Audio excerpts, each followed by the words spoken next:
Welcome to another edition of Jazz Smack Postgame, where the tables were turned a bit from where we were 48 hours ago, and the Jazz played a much better game in Salt Lake against the Lakers once again. Let's talk about it. Jazz Smack, your source for information and analysis about the Utah Jazz and NBA basketball.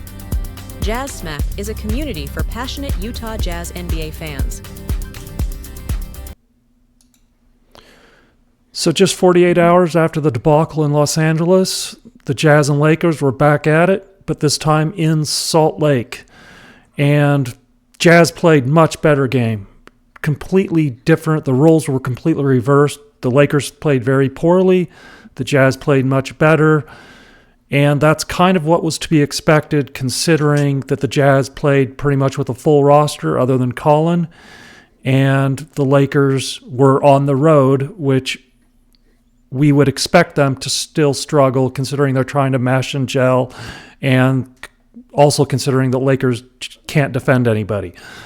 So this was a much different result. It's unfortunate the Jazz weren't able to lose this game, but it would have been really difficult to actually lose this game, considering how much the Lakers struggled to defend anyone in this game. So it was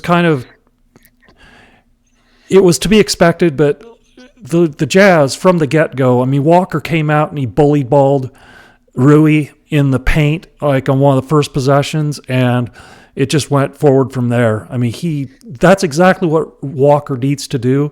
This is what we want him to do against smaller guys. We want him to just absolutely pound the guy. And the thing about Rui is, I've watched Rui a lot, and he's not a guy to flop and take charges and stuff like that. So this is exactly what Walker needs to do against a guy like that that's undersized, is just go right at him and just knock him out of the way and dunk it. And that's what he did. Yes, I agree. I mean, this was one where we both wanted to lose every game, but this is one I think we had to come out and play our guys and play hard and show, because this was a pride issue. We got crushed. We didn't look good at all.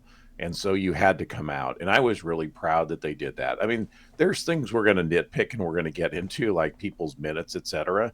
But they had to come out, show who they are. And Markkanen, Kessler, a number of players, Collins, all came out and played basketball. And I was really proud of them. So I'm, it's hard to say, but I'm happy with the result tonight. I mean, it would have been nice if they would have lost it at the end, but I was really happy with the result tonight. Yeah, if they would have lost at the end, considering all things considered, they would have had to have been a complete meltdown of epic proportions, just simply because the Lakers were just the Lakers tonight looked like the Jazz did in Los Angeles. I mean, it was just complete 180 of where things stood just 48 hours ago. Oh, anyway, why don't we just take a look at the box score and see what happened and go through it a bit, and then we can kind of look at what the Lakers guys did, what the Lakers players did as well, and talk a bit about that. But one of the great things is, I mean, Lauri played 32 minutes tonight, and he finally had a good night shooting the ball. He still didn't rebound well, and still 0 assists yet again. But the 11 for 18 from the field, and 10 of his 18 shots were from three, which you would kind of expect when he has a good game. But he made 6 of the 10 of the threes. So he puts up 32 points in 32 minutes, high efficiency. And to get Lauri back to where I think in a place where his numbers just don't look so bad in the offseason, he needs to have some really good games in these last 30 games. And so he's starting out on the right track. And hopefully this, after the All-Star break and after the Clippers game, hopefully this can continue. I couldn't agree more. He needs it. And there's a lot of people now talking about this. It's not just you and I. I mean, a number of commentators on the Jazz have started to talk about this, that he's really struggled this year in a lot of different ways across the board in his stats. So it was great to see. Last year, he would have had 9 rebounds, and he never would have had any assists. But he even hit like a fadeaway. He missed a couple, but he hit a fadeaway tonight, and some great dunks. So that was great to see. Hopefully, it continues. I do think we're going to have to give Walker or Lauri minutes the rest of this season because we need him to get his numbers up. Let's face it. Yeah, if the Jazz do have plans to move him in the offseason to see what his trade value is, I mean, he can't end the year where he is right now. If he ends the year right now, it's a. I mean, they're not in a position of strength negotiating a big deal, and the Jazz need a lot of assets in return for him. Well, we can't have a situation like the Lakers did with Luka. We just can't. We can't get an Anthony Davis and one unprotected first back for somebody like Lauri. That's just not going to help the Jazz moving forward. Oh, he's got to be better. He just has to. But again, from a standpoint of the entire roster tonight, everybody actually shot the ball fairly well, other than Johnny and Jordan. Other than that, pretty good box score. I think this was actually one of Keontae's best games of his Jazz career. I mean, the guy was shot 7 for 12, 3 for 7 from 3, 3 for 4 from free throw line, 7 rebounds, 10 assists, 1 steal, and only 2 turnovers. So he scored 20 points on 12 shots, plus 4 free throws. That's not a horrible amount of possessions. That's 14 possessions, plus the 2 turnovers. So that's 16 possessions that he used. But the 20 points on that many possessions is a good night, especially going with the 10 assists against only 2 turnovers. So a great night from him. And as much as I pan on Keontae, he played really well tonight. I agree. I was going to point out Keontae too. I was going to point out Keontae that I thought he had a good night. I was going to point out one thing because a nitpick because this goes back to the Hardy issue. He didn't get a foul called, and I don't know if he was fouled or not. Probably was because there's a foul on every play. And then he belly ached and he let somebody have a layup. So there was still one of those that if Hardy is true to his principles, which he's not, then Keontae would have been yanked. But otherwise, he had a very good night. 33 minutes. 3 minutes Hardy does that for Keontae, but he played well tonight. A couple of great lobs, including one from out of bounds where he lobbed it to Kessler for a dunk. So you have to say he played well tonight. The belly aching does really irritate me that he doesn't play hard when he doesn't get his call. But other than that, I thought he played very well. Yeah, and his backcourt mate, even though Keontae's not starting right now, but his backcourt mate shoots Isaiah Collier again, another really good game for the most part all around. I mean, he only scored 10 points and the minus 14 and the plus minus, but still, he shot 4 for 6 from the field. He had 7 rebounds, 9 assists, and 4 turnovers. Like, still, his assist numbers are just out of sight. And the 7 rebounds for a point guard like Keontae, that's a great number. Yeah, and it's just amazing. He's a rookie, 50 games in, where the first, 15 games he didn't even play. I mean, it's just amazing. He just looks better and better and better. He certainly looks like he belongs. I am so bullish on this guy. So he continues to impress. He had a tough game. He bounced back. We can't be happier with what he did. And he had the 7 rebounds. That stood out to me too. And then I looked down like you did to Keontae, and he had 7 rebounds too. Mm-hmm. So give plaudits to both of them. They out-rebounded Lauri, right? So you give plaudits to both of them. I mean, Collier's 6'1.5", I think, were his measurables. Maybe he was 6'2.5", but I have to go back and look what his combine measurables were. But he's very impressive what this kid's doing. Yeah, and his speed with the ball in his hands is I mean, it's it's at the upper echelon of guys in the NBA, man. The guy can just fly. And that's and a lot of people out there don't understand how unique of a skill that is. Some guys are really fast when they don't have the ball, but Isaiah Collier is fast when he has the ball in his hands, and that guy can just fly. And Stockton used to do that too, and obviously Ricky Green was with the Jazz. But having a guy who can do that again, who can just beat guys up the floor and actually create numbers on his own because he's so fast, I mean, it's just a huge advantage. It's so nice to actually have somebody who can do that finally. I mean, Darren really wasn't that guy because Darren really wasn't that fast. I mean, I think Darren's the best point guard since Stockton, obviously, but Darren was not that guy, and Isaiah Collier is, which is great. I'm not so sure that I wouldn't put Colin Sexton in that category too. Colin Sexton just blows past people. He's not. Collier is great with the ball. He's got good handles at 20 years old, so he's already developed handles, which is probably why he was highly rated. I mean, he worked really hard. But I do think Colin is very fast too. We got, in my mind, we have two guys that can really push it up the court. One's a much better passer, obviously, for his teammates, and that's Isaiah Collier. But I do think we have two guys that are very fast. And honestly, there was another guy that Cody Williams had some nice minutes tonight. I mean, he drove one down the lane that looked really good with his left hand. So I was impressed by, like, you look for these glimpses with Cody, right? That, and where he shows some skills that you're just like, wow, that's special. But Collier's special. Like, I go back to what I think he's proven is he's a rotation player in the NBA. The teams are going to learn to back completely off of him. So he's going to have to learn how to shoot an outside shot. But if he does that, this kid is special.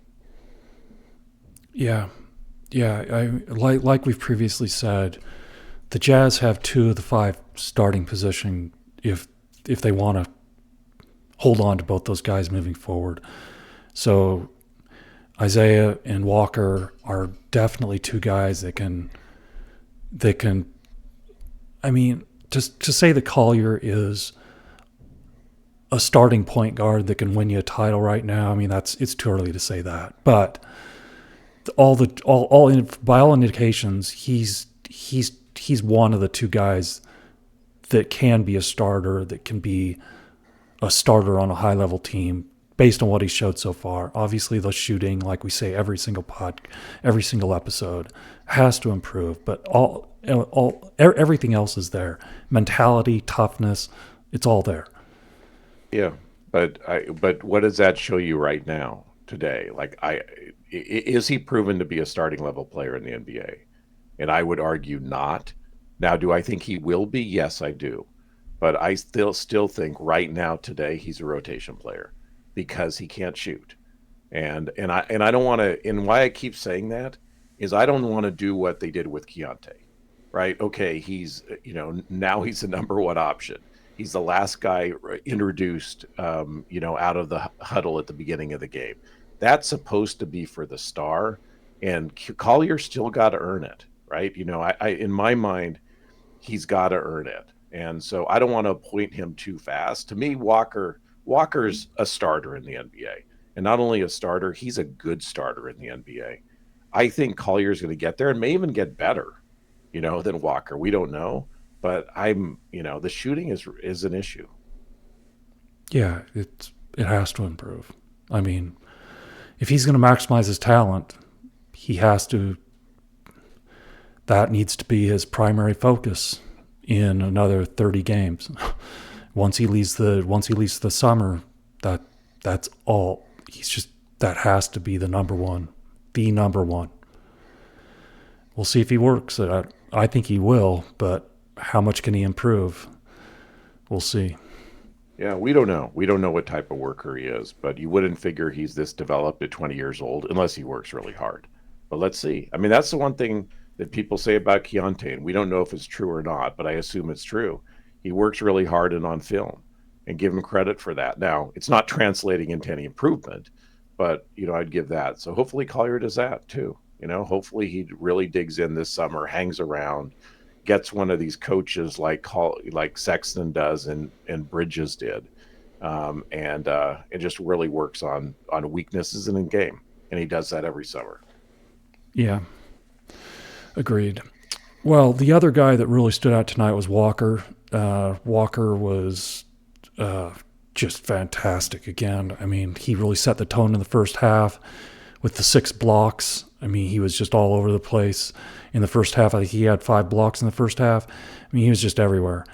And that really, he was the guy that really set this tone starting out the game, and that was fantastic. So Walker went 8 for 8 from the field for those on audio only. He had 8 rebounds, 1 assist, 2 steals, 6 blocks. I mean, played 33 minutes and scored 16 points with the 8 rebounds and 6 blocks. I mean, it's essentially a perfect game. I mean, that's about as good as it can get, other than another couple rebounds. But he was just fantastic. Yeah, he blocked 2 3-pointers, like 2 3-pointer shots too. That I've only, other than Wemby, like people are shocked. Like people try to take a 3-pointer over Wemby and he blocks them. And I'm like, man, there's only one guy in the NBA could do it. And Walker did it twice tonight. I mean, it was impressive. And honestly, even once he didn't block, he was rotating back. Like he would go out, guard somebody out the key, then rotate back. I mean, he was so impressive tonight. Yeah, you would have liked to see him get back to his 16, 18 rebounds a game, but you can't have everything. When you get 6 blocks and 8 for 8, he had a fantastic game. Yeah, he played really well. So I think that those were the really highlights. I mean, like I said, like starting out, the box score is really good tonight. Collins played well. Jordan Clarkson wasn't terrible. He actually had 7 assists, no turnovers, and he also had 9 rebounds. So it's a good night for Clarkson as well. He was 7 for 17 from the field, 4 for 8 from the free throw line. But in all things considered, this was a really good night for Jordan. So all credit to him. He actually didn't go out and just jack shots to start the game. He actually looked to pass the ball, which helped the team immensely. And hopefully that continues moving forward. If he is going to continue to get minutes, we shall see what the Jazz decide to do with him. But other than that, I think the box score just overall was really good, and everybody played really well for the most part. Yeah, I agree with all of that. The only thing that bothers me about the box score, and maybe it's not fair because Jordan played really well, but we've also said this repeatedly, is there's no benefit to us as a team for Jordan to play well except for win games. So if that's our goal, which it shouldn't be, if that's our goal, then it's worthwhile to play Clarkson. But Sensabaugh 10 minutes, Flipowski 15 minutes. That's after the trade deadline, that should change, and it hasn't yet, and that has to change. So this was a great game. The box score was good, but we need Flip to be playing 20 minutes a game. We need Johnny to be playing 20 minutes a game. And if one of them dogs it, then you put that guy down for a couple of games, right? You make them earn it. But I think we both want to say we'd rather sacrifice more of Clarkson's minutes and let some of these guys play, and let's see what we have. And honestly, if after the end of the season, you don't think one of these guys has it and you don't think they're going to improve, then they're one of the guys that you move out in a trade. And that's how this works. That's how Oklahoma City did it. And unfortunately, it's how we're going to get used to a player, and we're going to see him go somewhere else. It happened to us with Ochai. We all liked Ochai. I mean, he's a good kid, just like a great upbringing, seemed to really enjoy Utah. It was really sad to him go, but we're going to see that a lot. But we need to know before we trade those guys out. Now, I honestly don't think they were wrong with Ochai. Like, I'm looking what he's doing in Toronto. I was really sad when he left, when he's doing in Toronto. He's playing better, but he's not playing like a starter. He's a rotation player. And so it wasn't, who'd we get? We got Collier. Yeah, Collier for Ochai and in Olynyk. So, not a bad trade for us. Yeah. I'm not completely sold on Ochai either, but like I always have said maybe not on this podcast. I don't think they handled Ochai correctly in that summer league where they just told him to go out there and start jacking shots. I think that was stupid. And I think he paid the price for that second year when he was the beginning of that second year in Utah. Mm-hmm. And I think that hurt him. And yeah, you could say, well, it's a long time after that now, so he should be beyond that. But with the Jazz, I think that really hurt him. So we'll see what happens with him. You're right. He's a really good kid, and I wish the best for him because I don't want to see that guy fail. I'd like to see the good guys actually succeed, and he is one of the good guys. Yep, I agree, and I completely agree. They didn't give him the opportunity. They didn't. It's not they. Freeman, Hardy didn't give him the opportunity. So I think that Ainge decided what his potential was and decided to trade him, and I get that. But I also don't think he was handled well by Hardy. I think, and that's the challenge is we see the guy most likely on our list to be traded, honestly, as part of the trade would be my guess is Sensabaugh. Clearly, Hardy doesn't, Sensabaugh's not in his mix, etc. And what if Sensabaugh goes to another team and lights it up? And then we say well, what happened? Well, you didn't give him a chance. So let's see what he can do before we make that decision. And so let's watch the rest of the season. This was one, as we said, we really wanted to win this game. Well, we really wanted to lose this game, but we really wanted to come back and show who we are. And we absolutely did that. And Clarkson was a big part of that. Let's face it. So I get why he played a lot of minutes tonight. Yeah. The Jazz have all these home games in a row coming up. They're in the midst of it. They're obviously they have to sit players, and I hope they sit players in the Clippers game actually, because the Clippers that's another winnable game for the Jazz, and so I hope they actually sit players, and hopefully Clarkson sits, and I hope Collins sits in that game. We'll see what happens, but. Anyway, let's talk about the Lakers briefly. So I listened to the Jazz broadcast, and they interviewed. I don't know if you saw this. They interviewed Zanuck during the Yeah. So during the broadcast, Bowler and Thurl brought in Zanuck, and he sat with them and talked about it. And Zanuck's quote was, that trade was a gift to the Lakers, and that's how all of Zanuck's colleagues, meaning all the other GMs, viewed it. That's how they all viewed it, a gift to the Lakers. So he seemed pretty frustrated by the whole thing, which understandable. One of the most prominent guys in the league at 25 years old gets traded for a declining Anthony Davis and one unprotected first. But the problem with the Lakers is, that trade is great for them, and they had to make that trade because it sets them up for a long time with their primary player moving forward. But the Lakers right now, they signed Alex Len.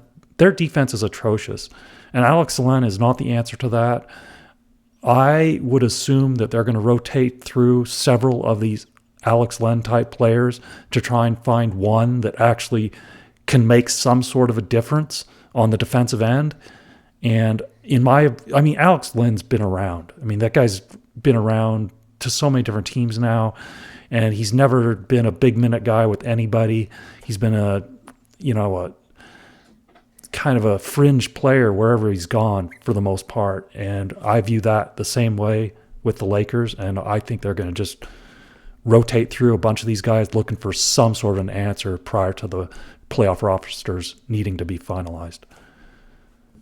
Yeah, unfortunately I agree with that. I don't really care about the Lakers, so maybe I shouldn't say unfortunately, but I do agree. It's not the answer for them. They need to find somebody that's defensive minded, and they didn't do that. So it was a curious signing. He was rumored to go to multiple other places. That's probably why they did sign him. But the type of guy they need, and I was going to just Kevin Looney. You remember Kevin Looney in the playoffs against like Sacramento, he was dominating. He went in there because he was bigger. He was getting like 20 rebounds a game. Yeah, he got a whole bunch of I, offensive rebounds. Yeah, he just dominated yeah, the offensive boards. but I honestly think there could be those guys out there on the buyout market because they're not offensively skilled. They're not like they don't fit the modern NBA offensive scheme. So there may be guys out there for them, but they need somebody like that, or even a younger person that's just trying to prove themselves. The issue with Alex Len, he is who he is. He's not really trying to prove himself. He's trying to hang on rosters, but I think he'll hang on rosters for years now. Is like a 10th guy on the bench, right? What they really need is a young person who's trying to like prove himself to come in there with like a lot of hustle, like a Vando, but bigger. Somebody like that, like a big guy. I would be looking for that because if they can get that, they're interesting, right? But right now they're not going anywhere. But I did see, I watched the Lakers broadcast, and right now the Lakers are fifth in the West, fifth. Yeah. It's not bad. And their announcer said, "Oh, we may get up to second." There's no way they're getting up to second, but fifth is good. And they possibly, now that they have a better team after the trade, they may get up to third or fourth.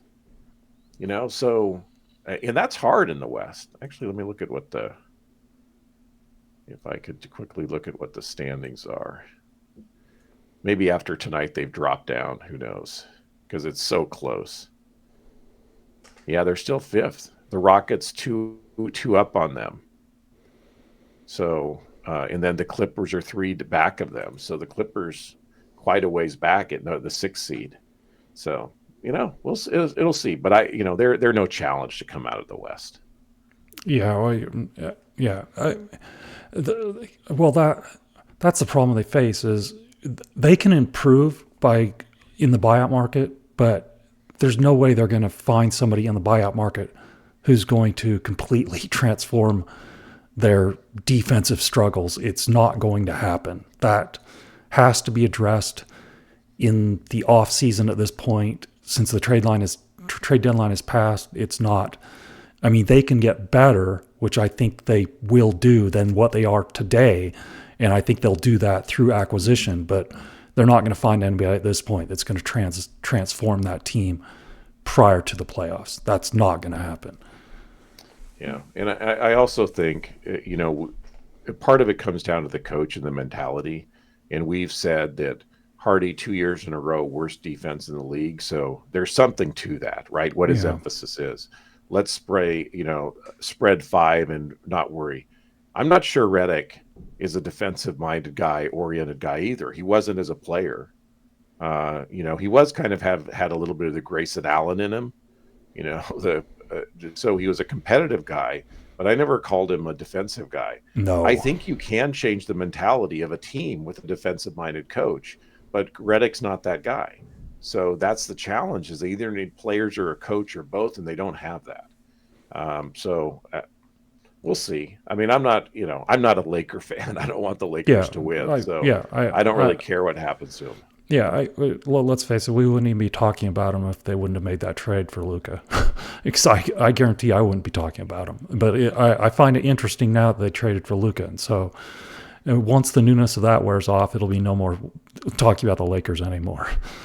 Yeah. Well, I want to mention something about Bronny James before we go off the Lakers.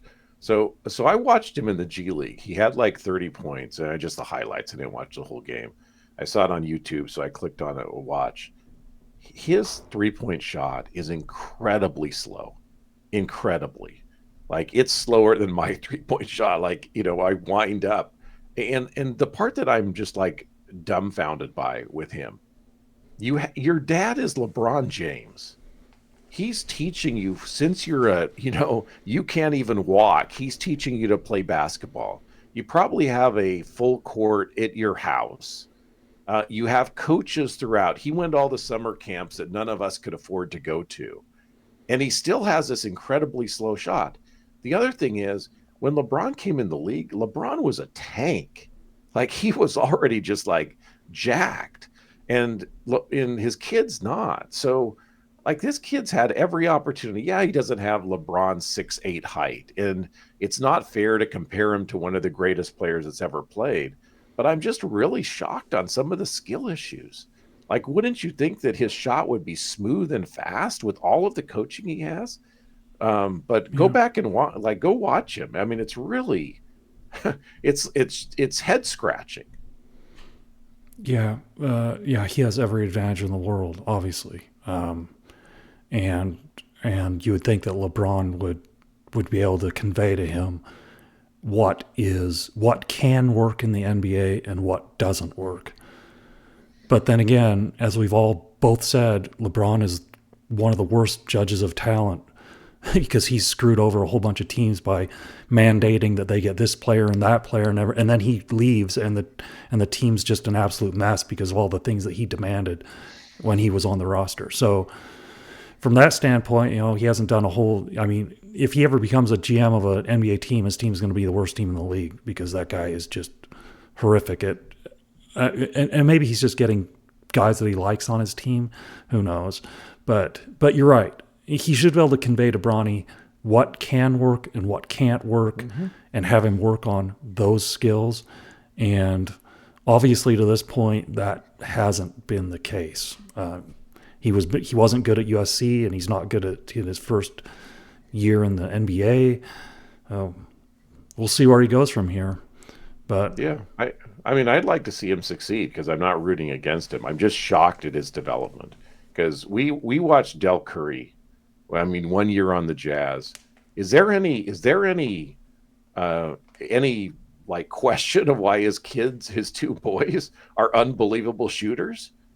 Yeah, they have all the advantage of the world because they learned from a guy that was a great shooter, like an unbelievable shooter. So every question that you and I had about, okay, what do you need to do to become a better shooter? Where do you focus on the rim? Whatever it is, you can ask that guy, your dad, right? So that's the part that just amazes me about Bronny James is we've seen him play basketball since he was like just a kid, right? He had great handles when he was like 8 years old, but there's like parts of his game that just is not developed, and that's maybe he just refused to practice. I don't know. Like, I'm going to go play video games. I don't care what my dad says, but there's parts of his games that just are not developed. And man, you imagine?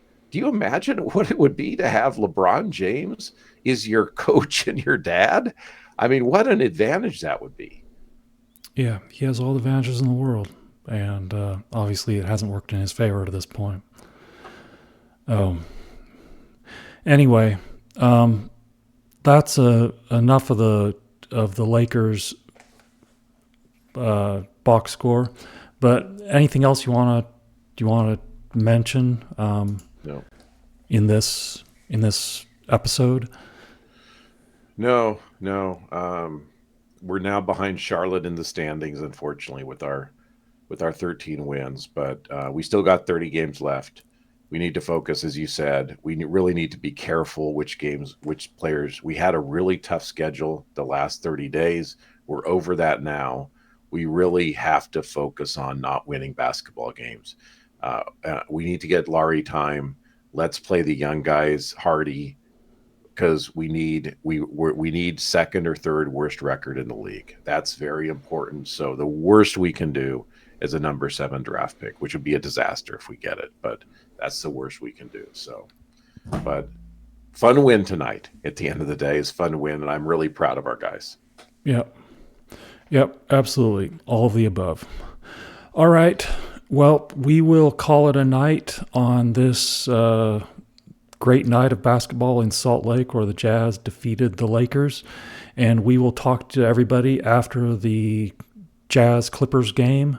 And I hope everybody has a great night. So long.